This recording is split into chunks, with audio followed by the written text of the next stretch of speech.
6 a.m. in Colorado on this Monday, February 16th, 2026. Good morning, Denver and Colorado Springs. Yes, good morning. You're listening to the Jeff and Bill Show on 710 KNUS up here in Denver. And on AM 1460 and FM 101.1, The Answer in Colorado Springs. All along the Front Range, we are the Jeff and Bill Show, where you get both sides of an issue, and we have a lot to talk about today. Yes, we do. Government shutdowns, the New York Times with this, oh no, Donald Trump's name is everywhere feature in the Sunday Times. Do you agree with them? Has Trump put his name everywhere? Has he changed American politics? Is Gavin Newsom going to put his name everywhere if he's the next president? What type of precedent has been set with Donald Trump? We'll get into that in the 8 o'clock hour. Merit-based hiring as pilots, the FAA, making sure that only your merit matters when it comes to being a pilot. We'll get into that change that might be happening on the in the airlines. It's so early on a Monday. Sky, all that stuff. And all of the coffee has not kicked in yet. That's the important part here. Well, we still have like a 30-minute landing zone here. Blake's out, so we're going to see about the news here. Have no idea. Yeah, Blake's out. He's doing some family stuff. He'll be gone today and tomorrow. This is one of those things where we embrace technology, but we have no idea what the technology is going to do. We don't know if the technology that runs the other side of the show has loaded a newscast or not. So all of us in the Jeff and Bill Show are going to discover this together. If not, Jeff and I may just run you through some local headlines real quickly, just reading them to you, not going deep into stories, but just so you feel like you're caught up, and we'll give you weather and stuff. But, I don't know. We got you covered. Yeah. We got you We'll covered. take care of you, but, we'll run our mouths. Oh, before we get to that, Valentine's Day, sir. How was your Valentine's? Oh, it was great. We were at the Melting Pot. Oh, spending time in downtown Littleton. Nice. Yep. How was it? And talked to the staff there a bit. They served 900 people that day. My feet and my back just hurt because I've worked in food service. I know what that's like. That's 300 tables, mostly two tops. Geez. It is a wild day. But got gentlemen, some 900. They're turning those over 3 times. Wow. Just a reminder, follow me on x.com/Jeff Hunt. It was about early December where I reminded all the gentlemen out there that Valentine's Day was on a Saturday.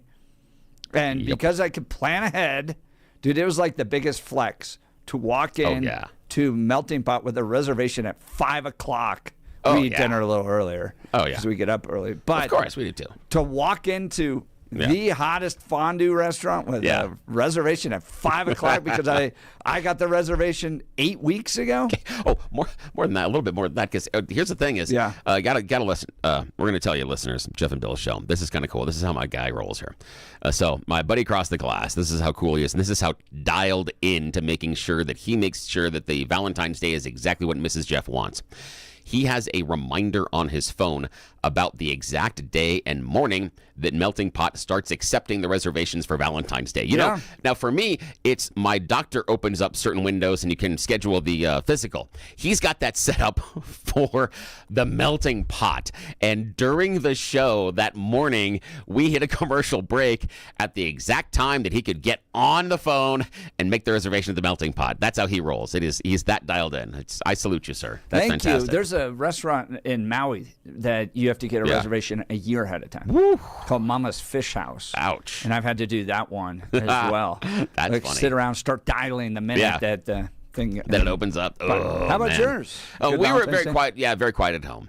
We have some stuff going on at home, and there's some cleaning and some other stuff that we've got to do, and so it was a homestead night, and my wife and I kind of looked at each other. I'm like, "Do you want to go out?" And she's like, "I don't want to." And we had talked about doing something. I'm like, "I can go grab something."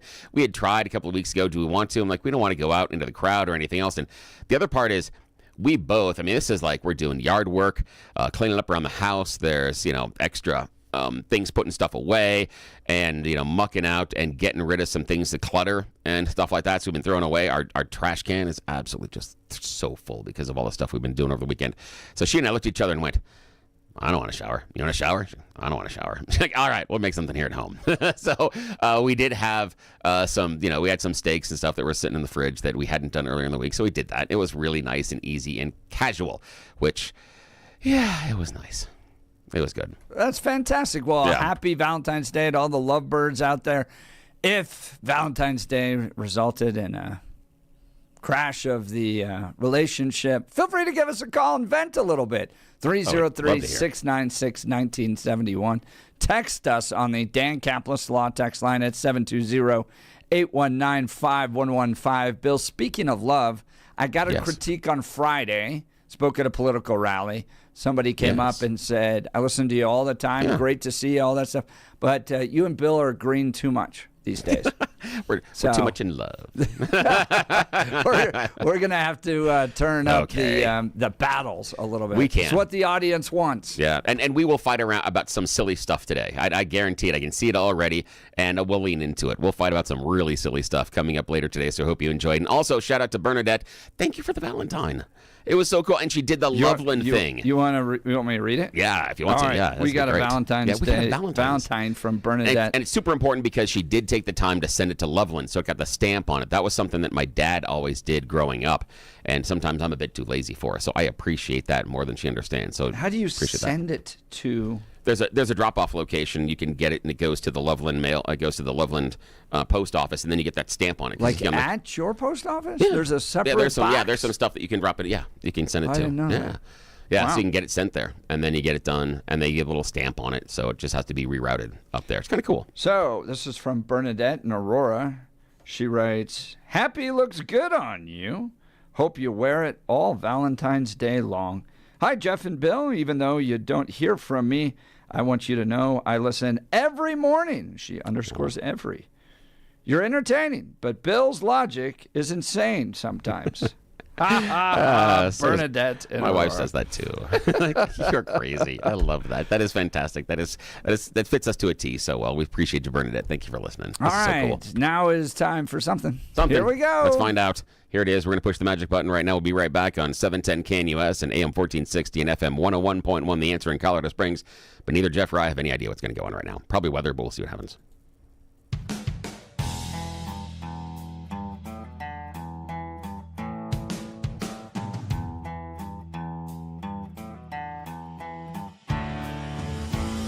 Your 710 KNUS forecast is early Monday, partly cloudy skies, temperatures around 35 by daybreak. For the rest of your Monday, partly sunny, highs around 65, partly cloudy tonight, lows down to 40. Cooler with a chance for showers on Tuesday, highs near 60. Weather brought to you by L&L Heating and Air Conditioning. For quick, trustworthy, and dependable service, call L&L Heating and Air Conditioning at 720-851-1691. Visit them online at bestdenverhvac.com. That's bestdenverhvac.com. You'll be comfortable with L&L. I'm day weather meteorologist Patrice Sutter in the 710 KNUS Weather Center.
$710 KNUS here in Denver.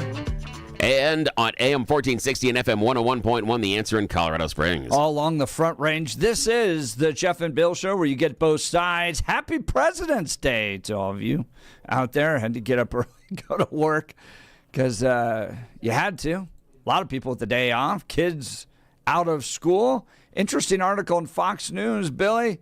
Yeah. American presidents and their steaks. How personal taste shaped the Oval Office. Yeah, this is important because how you cook the meat is important. Is it insight into your personality? Do you think? Yes. Do you think it showcases personality? Yes, I think it does. All Yeah, right. I think it does showcase a little bit of personality. But more than that, I think it showcases in some ways how you were brought up as well. It reveals some of the food and things like that and how it was served inside of your house. And I'm only speaking that because in my house. Oh, this is a tough one. I really hope she's not listening this morning. Okay. In my house, we are a blended marriage. And by that, I mean that one of us, me, likes our steak the proper way, like real people eat it. And someone else, my wife, is a psychopath that shouldn't be allowed to order meat in public.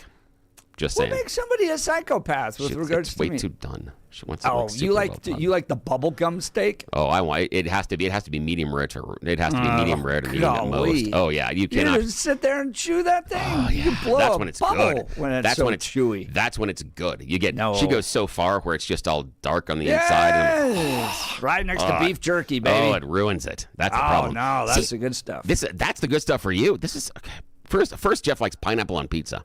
And now we know that he can't even cook a steak right. This is a problem. But this is why the show We're works. getting right back into the fighting. Yeah. All right. Yeah, you want to hear how fight? Washington liked his steak? Yes. All right. Long before modern steakhouses, America's first president reportedly favored beefsteak and kidney pie, which was a popular 18th century Anglo-American dish. In Washington's era, steak was often baked into savory pies rather than served as the standalone cut Americans recognize today. Because of Washington's chronic dental issues and dentures, the softer preparation might have been more practical for him. Yeah, that would make sense. Yeah. There you go. I would. Yeah. You ready for Roosevelt? Ooh, yeah, what? An avid outdoorsman, the 26th president embraced hearty camp-style cooking during his famous 1903 Yosemite camping trip with naturalist John Muir. Roosevelt reportedly enjoyed grilled steaks and simple meals prepared outdoors. Roosevelt favored straightforward fare. Later played a central role in reforming the meatpacking industry after reading Upton Sinclair's iconic novel The Jungle, helping to push through the 1906 Meat Inspection Act. Wow. There you go. That's pretty cool. So he ate just steak and like potatoes. Yeah, type like of that. guy. He used to drink 5 gallons of coffee a day. That's a lot of bathroom trips. Just saying, it's a diuretic. And Grant would smoke like 20 cigars a day. That's for health, Right. Ooh, By the way, do you know who helped write his memoirs at the end of his life? No idea. Mark Twain. Seriously, that's very smart. Yeah. That's really cool. There you go. That is. William Howard Taft. Yeah. He was the big guy. Taft regularly ate a 12-ounce steak for breakfast alongside toast, fruit, and coffee, according to White House housekeeper Elizabeth Jeffries' published recollections. Taft was the heaviest president, but even when he tried to diet, he just limited his steak intake to 6 ounces. Oh, geez. Cutting back. During the early 1900s, steak symbolized prosperity during a period of expansion and industrial growth. Eisenhower, earliest records of steak temperature trace back to Eisenhower. Backyard grilling was really taking off in popularity during the 1950s, so home cooks were probably more interested in doneness at this time. Eisenhower loved grilling so much that he had a grill set up on the White House rooftop outside the 3rd floor solarium. Wow. Former White House executive chef Francois wrote in his memoir that Eisenhower preferred rare steaks and he'd cook them himself, rubbing them with oil and garlic before tossing them onto the hot coals. Jeez. I Rare. like the idea that he just You like, and did Eisenhower. There. Yeah. Dropping Love bombs that. and eating your steak rare. Love that. That's the way to do it because that's when you get the right texture and flavor inside of the meat. Yes. I That's like what you my need. bombs nuclear and my Yes. steak rare. That is wonderful. Dwight D. Eisenhower. That's fantastic. Kennedy. President Kennedy's health shaped his diet. Suffering from chronic gastrointestinal issues, he reportedly preferred simple, light, seasoned meals. Danish journalists who dated Kennedy in the early 40s prepared plain steak dinners for him with mild vegetables such as peas, carrots, mashed potatoes. That's my kind of guy right there. There we go. That's good. Reagan favored straightforward American cooking, including steak served at his California ranch, while formal White House dinners could be elaborate. Reagan reportedly preferred simple meals in private, including steak with a side of chili. Midway through his presidency in 1985, after doctors discovered a polyp in traces of blood during routine tests, Reagan was advised to avoid rare steak and other red meats. Instead, he was urged to adopt a high-fiber, low-fat diet as he underwent further medical evaluation. George Bush, H.W. Bush, long associated with Texas, enjoyed steakhouse dining. During a 1992 campaign stop in Oklahoma City, he ordered a T-bone steak, charred but rare. Ooh. Interesting. So, that's like interesting. Flash. Yeah, it's like flash fried on the outside. Yeah, or grilled on the outside. That's interesting. Okay. Steak remained a part of Bush's life even after leaving office. His son, W. Bush, recalled in the eulogy that during a hospital stay, a steak from Morton's Steakhouse was delivered to him. There you go. Ooh. Clinton, before adopting a largely plant-based diet, of course. President Clinton was known for enjoying steak. Former White House executive chef wrote in his memoir and said in interviews that Clinton requested a large porterhouse steak with creamy béarnaise. Béarnaise? Yeah. Is that right? It's a Béarnaise sauce. Yeah. And onion rings, particularly when the First Lady was traveling. Oh, that's fantastic. He was cutting corners and drawing outside the lines in many ways when Hillary That's was fantastic. outside the house. Oh, that's wonderful. Yeah, the béarnaise sauce is an egg yolk-based sauce. That's a difficult one to make. I've got a recipe at home that you do that over fish. It's pretty good. Yeah, it's kind of yellowish and creamy. How about Trump? I know this about Trump. I've read Yeah. this before. Do you know how he likes his steak? I have no idea. Yeah. I really don't. No, what is he like? He orders typically dry-aged strip steak cooked so well done that it curls up on the sides, and he eats it with ketchup. Oh, of course he does, because you got to ruin the meat first and then ruin it again with ketchup. So we're going to take something that's a decent cut of meat, and then we're going to ruin it based on the cooking and then make it worse by adding the ketchup. The president prefers his steak cooked so thoroughly that it would rock on the plate. For almost every person in the world, it's totally okay to prefer your steak cooked all the way through. He wrote in Easter, or someone wrote about him in Easter. It's totally and completely fine. Fully 1/4 of Americans prefer their steak well done or medium well. Yeah, and they're wrong, but they can prefer it that way. In 2007, Trump launched Trump Steaks, a short-lived venture with the tagline, "The world's greatest steaks." That he sold in the mall, because that's where you wanted to go, is buy steak in the mall. Kathy and Aurora, I'm with Jeff on this one. The caveman discovered fires, so they don't have to eat raw meat anymore. Yeah, I get it, Kathy, but the issue is that the reason I don't like the well-done steak is as the heat hits the meat and increases, it tightens the fibers inside of the meat, so the meat becomes tougher the longer that you cook it. So the closer you get to well done, the more you're eating shoe leather. And you also are burning out a lot of the fat and the juices that are in there, so you lose out on the moisture that is contained with the fat when you're basically cooking it, and you miss out on that sweetness and softness, and then you turn around and tighten up the muscle fibers. So you intentionally make the steak drier and harder to cut and chew. You do you. This is beef jerky, man. That is why everybody loves beef jerky. I know, but I don't go to the steak place and go, "What you got in terms of beef jerky, man? What do you got that I really got to chew through and might actually, get stuck in places in my teeth?" Yeah, no. It's got to be soft. It's got to be the perfect blend of both the fibrous material and also the fat, and it's got to blend in together. And that's medium rare. On this President's Day, who's your favorite president, Bill? I don't know if I have one because I'm disappointed in so many. Again, that's just me, though. I like Lincoln a lot. I also, though, there's something with Washington that I admire greatly. And the reason that I admire him more than most, Lincoln, because of what he had to go through and where he was at that point in history. But I admire a heck of a lot about Washington because he walked away. He could have kept going. They basically wanted to make him the America's version of a king in some areas. And he walked away, where I'm not certain that even many other presidents that were in that job would have been able to walk away. See our most recent guy, Biden.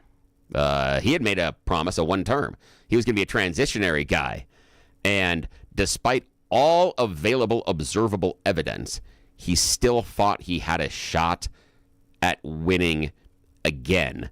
And then, even still in private from reporting, tells people that he would have been better than Kamala and he would have beaten Trump. And that is not true.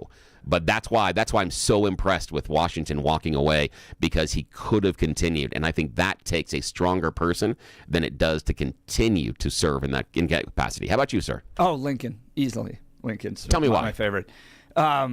In part because of his ability to keep the Union together in the midst of tremendous division, but his personality, the debate style, the fact that he was so committed to proper public policy. You remember he traveled around the state of Illinois doing the debates, the Lincoln-Douglas debates over the issue of slavery, right? So my wife and I often talk about, why not go into more lucrative careers than public policy? Because we're not of the ilk of some elected officials that go and make a ton of money. We do this because we're motivated to spend the gifts God has given us to try to make our world a better place, make the culture a better place. And you see that same type of thing with Lincoln, where he's so passionate about the issue of slavery and fighting it that he's, devotes all this time to debating the issue and trying to become a figure, and then the launch of the Republican Party, and then the whole Civil War and his ability to keep it all together. He was just a fascinating guy. And at that point in time, this issue that is cleaving the nation in two, both literally and figuratively, and he stands up and is willing to publicly debate it and take on the cause. That is remarkable for an individual at that point in time. Yeah. So by the way, one of my favorite channels out there on the social media webs, cookingwithcongress.com, cookingwithcongress.com. The guy eats for a day like the presidents ate. So he dives into their entire meals. Oh, that's great. And then, when he's trying to eat like Taft did, he gets the meat sweats because it's so much food. Oh my God, that's funny. If you want a really fun channel to go check out, cookingwithcongress.com. Cookin with no G, COOKIN with Congress.com. All right, we'll continue and get to Dwayne next. Let's talk Dan Caplis with Dan Caplis Law. Dan suggests you should choose a lawyer who shares your values, because who you choose to represent you in an injury case says a lot about you to everyone involved in the case. Dan Caplis is the son of a police officer and a former seminarian who's dedicated the last 40 years of his life to helping people who've been hurt in serious motor vehicle crashes. Dan is believed to be the only lawyer in Colorado history to win 5 straight multi-million-dollar verdicts in Colorado crash cases. Dan is also believed to have won the largest truck crash verdict in Colorado history. Dan Caplis Law, the official law firm partner of the Denver Nuggets and the Colorado Avalanche. Dan Caplis Law's serious firm for serious cases. Dan accepts righteous injury cases on a percentage fee basis so that he can represent good people from all walks of life without regard to ability to pay. So if you need Dan's help, give him a call. Here's the phone number, 303-770-5551. 303-770-5551, or hit dancaplisLaw.com. That's Dan, CAPLIS Law.com. We'll continue with your phone calls and texts. You're listening to The Jeff and Bill Show in Denver on News Talk 710 KNUS. And on AM 1460 and FM 101.1, The Answer in Colorado Springs. Thanks for getting up on President's Day with us. This is where you get to hear both sides. Wait till you see what we fight about later. It's going to be really stupid, but fun. We are The Jeff and Bill Show.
710 KNUS here in Denver, Colorado. And AM 1460 and FM 101.1, The Answer in Colorado Springs. All along the Front Range, this is the Jeff and Bill Show, where we debate both sides. Today's debate right now, how the presidents enjoyed their steak. It's President's Day, of course, and Fox News has an article out about presidents like to cook their different steaks likely because of Washington's teeth issues. They just put it into a pie. That's smart. Mashed it up, made it nice and soft. But you don't really get temperature recordings until Eisenhower shows up. Prior to that, it was just like, yeah, they like steak. But then Eisenhower was rather rare. Trump, on the other hand, cooked so well done that it curls on the sides. He wants it to rock around, and then he eats it with ketchup, which of course, just driving Bill nuts here. It's like, you do not put ketchup on. It's not on real meat. No, not like that. That's for the ground beef. What's your favorite topping on steak? Butter. Yeah, you're a butter guy? Yeah, butter's the best. Well, see, the kicker is, and I worked in restaurants for a while, and the reason that many of those steaks taste so good inside of the restaurant is when they take them off the frying. Normally they're fried, or if they're grilled, and they rest for a bit, they place butter on top of it while it's resting, so the butter melts into it while the meat is resting. Yep. Yeah, and that's really, really good. If not, I will go a nice, decent, but not a lot of Worcestershire sauce. I think is fantastic, and every once in a while, depending on the cut, I can throw down with the A1 or the H&P. I can do that too, but I don't. For me, the best steak is that does not need the topping. That's good. That's when you go to like a really nice steak. Yes. House, right? Yes, exactly. Green chili on that's a good one. steak is fantastic. I was introduced to that recently. On a side note, are we familiar with the Colorado the slopper? Yeah, I've heard of this. Yeah, it's and you can do this at home. It came out of southern Colorado, and you can find a couple of places. I believe in the Springs it'll do it as well. And basically, it's done differently based on who designs it. But the theory behind it is it's an open-face burger that has green chili over the top. And it has to be the Pueblo chilies. None of that hatch chili crap out of New Mexico. No, Pueblo chilies. That's how you do it properly. And there are different places around southern Colorado that will serve it differently. Some will put leave it open-faced. Some will put the chili on it and then put the top of the bun on it. Some will just put the entire burger there and then drown the chili over the top of the bun. So it depends on where you are. It's called the Colorado slopper. Yeah, the slopper. Yeah, it's fantastic. Colorado slopper. And it's, again, super easy to make at home. If you got some really nice green chili on hand, you got something that you like, just go and grill the burgers, throw them down like you normally do, and then just put the green chili over the top. You do you as far as how you want to accent it, but add it in however you want to. Let's go to the phone lines. Dwayne and Divide. Good morning, Dwayne. Happy President's Day to you. Yeah, good morning. Yes, good morning, gentlemen. A couple of things catch that. Pink. Good choice, because that's how you're supposed to have a steak, with a little pink underneath. Yes, it has to have a little pink inside. But that would be medium well, right? Medium rare is how I like it, 154 degrees, actually. And the boss that I have is so nice. After we finished 6th at Daytona, he sat there and sent me a huge box of ribeye steaks. And that's the way you're supposed to eat a steak anyway, that or a porterhouse. And I was very happy. And the way you do it, when I worked with Kat Cora on the Iron Chef back in 2006, is that she said it has to be no higher than 160 degrees. A little bit of salt, a little bit of pepper, and Bill, you're right. You sit there and they do 7 to 10 stabbings is what she does with a knife, and puts the butter on and then puts it under the broiler for about 90 seconds to sit there and put the butter deeply inside. That with a baked potato and a glass of whatever you enjoy quaffing upon is the best way to go on having a steak. And that's from the Iron Chef. Ooh, that's fantastic. I believe that. I think it can't be just all burnt and everything else. You can't do that. It just can't. No. You can't go that direction. Also, guys, I was really disturbed on Saturday. I had a guy delivering some packages, and there was a man outside my gate screaming at me. And he goes, "What's going on?" I said, "I'm receiving death threats." He goes, "Death threats?" I said, "No, that's Steve. Ever since the fireworks mishap back in 2007, he's been yelling at me because he can't hear." So that was my weekend so far. That's quite a Valentine's Day weekend. Well, seeing how I'm single and everything else, because I appreciate the fact that I have my own life, the 15th is known as Single Awareness Day, or SAD, but I'm not, because I'm not having to sit there and worry about temperature fluctuations around the house, which is one of the nice things about being an older man. I can sit there and have the temperature any dang way I want to. See, now, as a happily married man, the thing that happens in my house, and I love my wife dearly for this, is we have one room in the house that lives in the future. She likes one room in the house, our bedroom, to have the clocks set ahead. So every time I'm in the bedroom, I'm doing math for it. But I love her dearly, so I'm not going to. However, if we are going somewhere, sometimes I get myself into trouble before we go anywhere, because I will sit there and I'll stand inside the bedroom and go, look, honey, oh, we're just fine. And then I'll step outside the bedroom, wait, we're late. And I'll go, no, never mind, now we're okay. No, now we're late. And she's like, will you shut up? And normally that's when the threat starts. Well, gentlemen, the only thing I have ever been taught that ever sat with me politely was if you're on time, you're 15 minutes late. Doesn't work in radio and television, but every other time in life it works really well. Show up a little early, upset the people at the desk, and sit there and make your day go through. Just remember the most important things in life, gentlemen. Nothing better than a good steak, occasionally a little bourbon, and I say occasionally because I really don't imbibe at all, and trying to convince my boss to buy me a fire suit that looks like a Hawaiian shirt. They're the things in life one looks for. You're a lot of fun, Dwayne. Thank you so much, brother. Dwayne and Divide. Phone lines open 303-696-1971. Billy, you got that audio of yes, what we're Lincoln try this. ate? All right. This is a guy cooking with Congress who dove into the different meals of the presidents, and this was Lincoln. Entire day, and today it's Abraham Lincoln. Breakfast for Honest Abe is limited. 1 hard-boiled egg, 1 cup of black coffee. He grew up poor on the frontier, a man with simple tastes. Add the stresses of the Civil War, and yeah, he did not eat too much during the day. For a little snack, he nibbled on cheese and crackers before a downright hefty lunch, an apple, a biscuit, and a glass of milk. Now, Abe Lincoln ate his apples in a very specific way, apparently. He wrapped his fingers around the middle and then started eating it from the bottom. It's kind of disturbing. After tossing an apple salad, I had to wait 7 long hours before dinner, but it was worth the wait. After a long, nasty day of being president and eating nothing, Abe was rescued by his wife, First Lady Mary Todd Lincoln. She ensured that he ate enough food at dinner, putting his favorite comfort foods on the menu. Tonight, that's chicken fricassee with a side of mush. Mush is just cornmeal, water, and salt, similar to this week's Corn Dodgers ingredients, but more of a porridge consistency. Warm and cozy.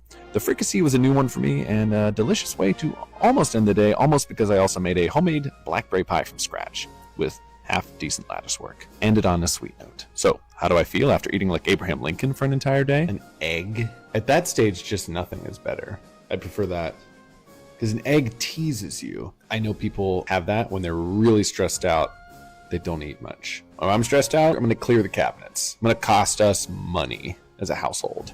Felt like an impoverished monk. I didn't even keep it in the edit, but I ate dinner so fast. The unedited version is like 2 minutes. It's insane. I forgot how fast I can eat if I'm hungry.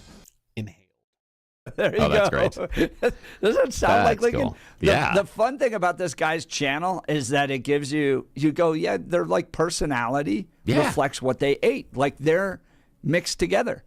Like the apple thing bothers me. That's weird. Why did it start at the bottom? Why did it start?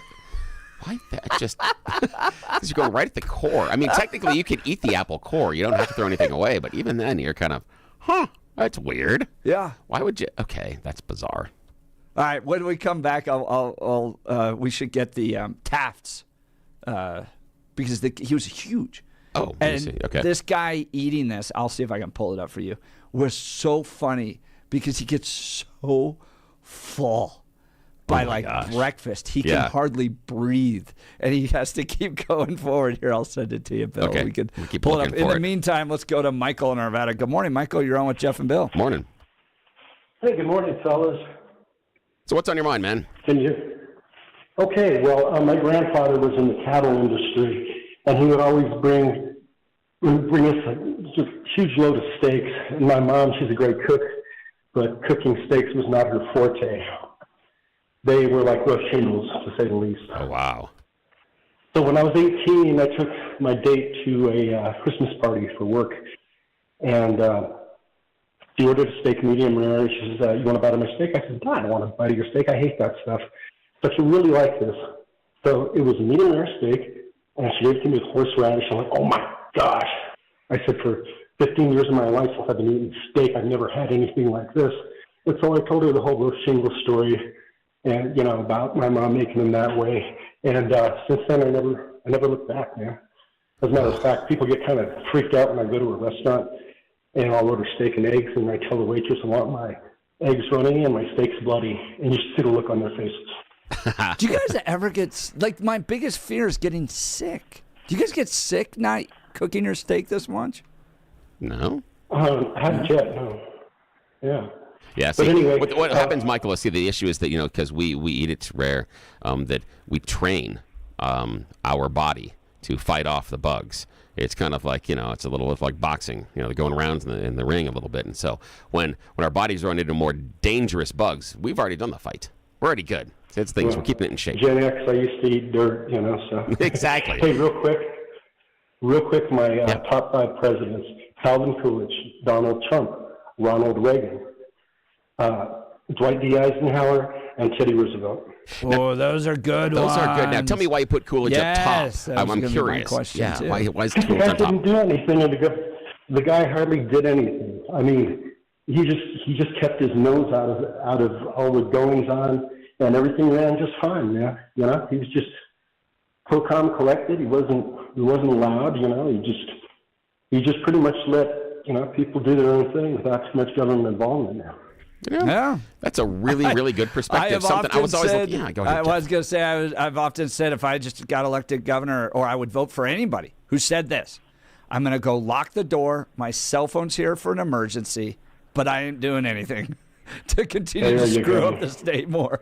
Yeah, and I appreciate that perspective, Michael, and thanks for the call, because I looked at the idea of I'm looking for presidents that impacted America and brought us forward and did some things, and you're looking for someone that just got the heck out of the way and let America function. I got to start thinking about some Coolidge. That's a nice one, Michael. I appreciate the perspective on that one. That's cool. What if Bill's pathway to conservatism was through Calvin Coolidge? There you go. I've been there once already. You got to draw me back. That's the thing. Do you have that audio on Taft's breakfast? Yes, I do. I think we are ready to go. Here's what William Taft ate for each meal. Okay, let's see if we can go. Eating like the president for an entire day, and today it's William Taft. I know, you've been waiting for this one, and it will not disappoint you. Across the day, I ate 9 types of meat, 5 types of fruit, 6 cups of coffee, 3 different desserts, and absolutely no eggs, because it's the one food Taft hated. Here we go. Breakfast every day. This is not averaged out or anything. This is every single morning. Taft had a 12-ounce steak. Add 3 buttermilk waffles with syrup and almost 5 cups of coffee, and you have your lightest meal of the day.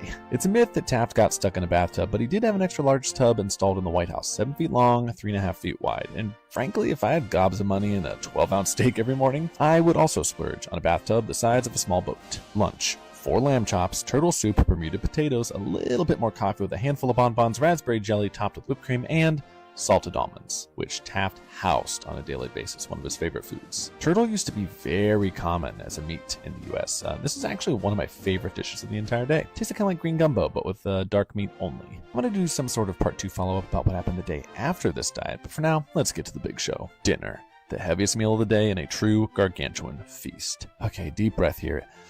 A vegetable salad with olives and hearts of palm, a rich lobster stew, roasted turkey with potato salad and green peas, an 8-ounce steak with cabbage side salad, a fillet of salmon, and the crown jewel of dinner, possum with sweet potatoes. Yes, possum. You're wondering how I got it, and the answer is that my dad is much cooler than me, and he caught it himself for this very project. So thank you to my dad for trapping and prepping the possum, and my mom for making the U.S. Postal Service mail possum legs to California. And yes, I'll do a separate possum video as well, but suffice it to say, it kind of tasted like slightly greasy dark meat turkey. The lobster stew was the highlight here, absolutely delicious. The other highlight was getting the meat sweats and needing to take almost 3 hours to finish dinner and dessert. Dessert, which was a plate of fruit, coffee, and 4-color cream fruit pie. Oh, this day was completely insane. Can you guess how many calories I knocked back? So, besides proud, how do I feel after eating like William Taft for an entire day? I'm just sitting. I've been sitting for a time now. But I'm sweating. What's happening? Probably because I am digesting like 16 Thanksgivings. phenomenal. Full transparency, I could not finish everything. My second steak of the day, I couldn't do it. Yeah, still come at me, Joey Chestnut. I feel like the most honest thing I can do so you understand what it is just listening to me like having labored breathing as my body tries to digest 20 entrees, because that's the real experience. If I'm not talking, I'm just Oh, that's great. That's Cooking with Congress, talking about what Howard Taft ate on a day. I can't believe he got to a second salad at dinner. What? Second salad? I just Possum, turtles. Yeah. Jeez. All that stuff. Yeah, Cooking with Congress is the website if you want to That's go pretty have cool. some fun on this President's Day. All right, we got You Choose the News coming up. You're listening to The Jeff and Bill Show on News Talk 710, KNUS in Denver. And waking up with AM 1460 and FM 101.1, The Answer in Colorado Springs. This is where you get to hear both sides about who wants rare steak and who's a psychopath that likes well-done steak. Yeah, you know. I love Jeff, though. We are The Jeff and Bill Show. We'll be right back.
710 KNUS here in Denver, Colorado. And on AM 1460 and FM 101.1, The Answer in Colorado Springs. All along the Front Range. This is the Jeff and Bill show where you get both sides of an issue, and now time for a little silliness in addition to the silliness that's already been taking place. Yes. Bill Thorpe, you choose the news. Yes, sir. It is that time of the morning where we get to play everybody's favorite fake radio news game show. It's You Choose the News. If you're just joining us for the first time, this is how it works. I scour the interwebs for mere moments this morning to find really, really dumb stories about us humans. We do a lot of stupid stuff, so this is pretty easy. Then I just put a whole bunch of really ridiculous headlines on top of those stories so that we can play this fake radio news game show. Now, why, oh, why would we waste valuable airtime this early in the show? Well, once Jeff and I found out that those in charge do not arise until 7 o'clock in the morning, yep, that's when the alarm goes off. Jeff and I are going to take full advantage of being left unsupervised. Now, Blake is off today, so Mark Crowley is going to be joining us in the studio. Yes, Mark, our IT wizard and former Denver police officer and former service member, and also celebrating a wonderful Valentine's Day with his sweetie this weekend. He met her on a dating, contest on show. So we'll talk about that later. But I didn't know you met her on a dating contest show. He was the prize. Yes, I was. Yes, he was. He was the prize. Still to this day. Yes. All righty. And she keeps asking for returns every once in a while. But I'm just saying. Sure, this just didn't work out so well. Okay. Now, they are fantastic and wonderful, but here's the deal. Now, our headlines for this morning's game. Headline number 1, supporting the team. Headline number 2, you're too young. Headline number 3, visiting the Crossbar Hotel. And headline number 4, hey, hit the showers. Mr. Hunt, your choice. Let's start with visiting the Crossbar Hotel. Yes, visiting the Crossbar Hotel. Now, in Manitoba, Canada, yes, America's hat, you can spend the night at a very creative rental property. Manitobans and some visiting Americans can spend the night in a decommissioned police station.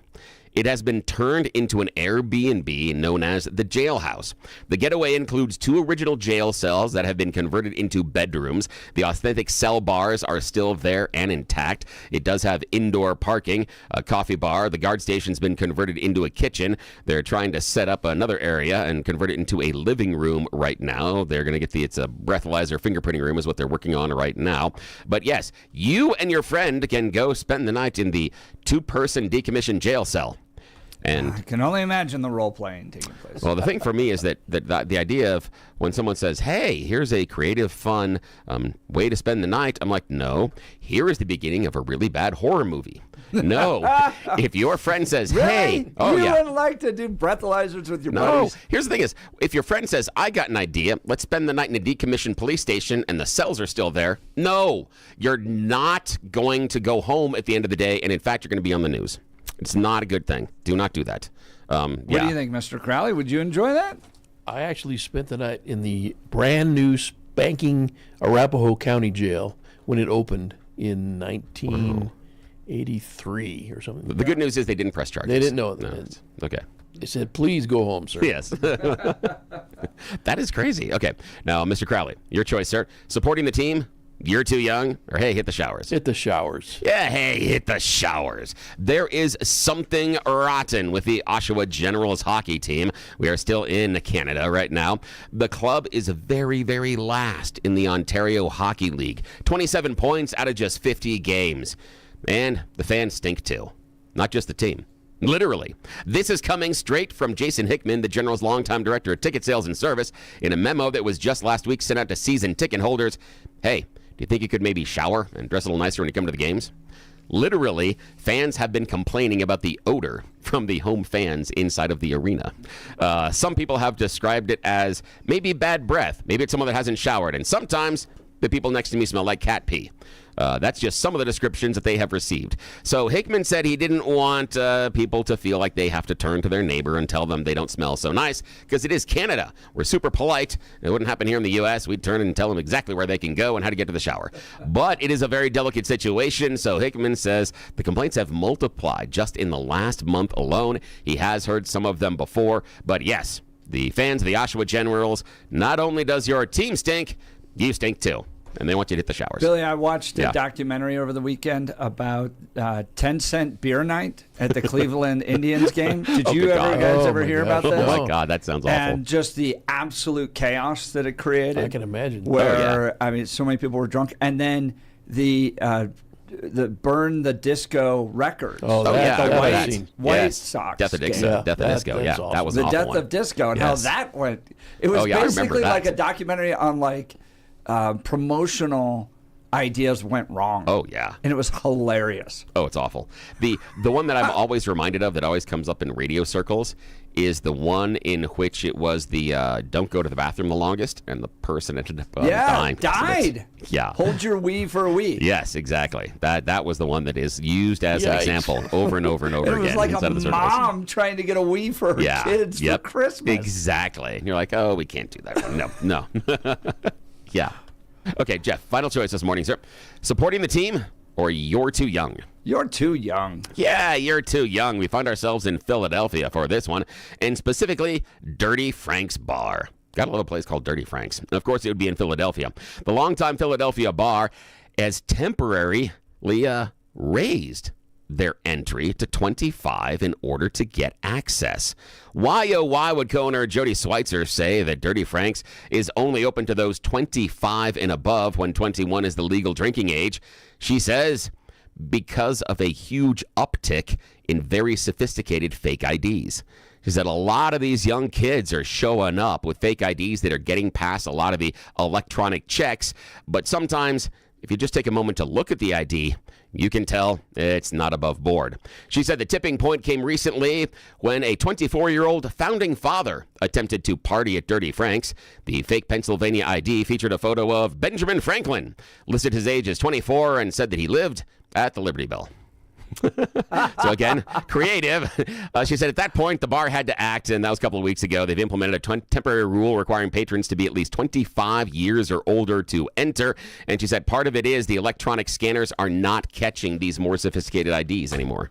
Yeah, that's it. Back to you. Really? Yeah. That's amazing that they can get around all that. Those are It is. sophisticated folks. And after they go All to right. the bar, they're going to go vote. Coming That's up what they're in gonna the next hour, we'll talk government shutdown. A light government shutdown has been implemented. We'll give you the details on that and what will it require to change.